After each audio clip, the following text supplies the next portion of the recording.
عینک‌های آفتابی رو مود ما هم اثر میگذارن. بعضی از افراد هستند که انرژیشون پایینه، بعضی از عینک آفتابی میتونه کمک بکنه اینا انرژیشون رو ببره بالا، بعضی از اونها ممکنه باعث بشه که انرژیشون بدتر بشه.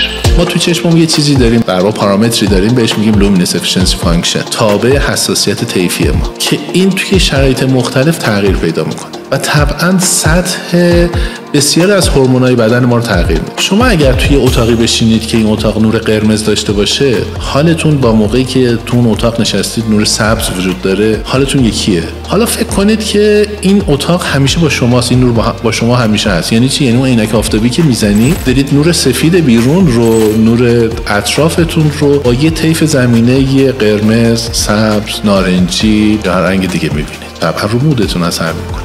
ما با عینک آفتابی 3 تا کار انجام میدیم. میزان نوری که به چشممون میاد رو کمش میکنیم. 2 در تمام طیف مرئی این کار انجام بدیم. 3 بعضی از سلولا رو فعالتر بکنیم، بعضی رو غیر فعالتر بکنیم. این کاری که در واقع مهندسی بینایی که ما انجام میدیم با استفاده از عینک آفتابی انجام میشه. و همین دلیل هستش که ما توی زمستون به خاطر اینکه شرایط نوری فرق میکنه با تابستون، بهار فرق میکنه با پاییز، شرایط نوری متفاوته، زمان طول روز متفاوته، نه ما همه موجودات همینطور هستن، باعث میشه مودمون یکی نباشه. حالا اگر شما بدین رو به صورت مصنوعی تغییرش بدید با یه عینک آفتابی، خب طبعا رو مود ما هم تاثیر میذاره.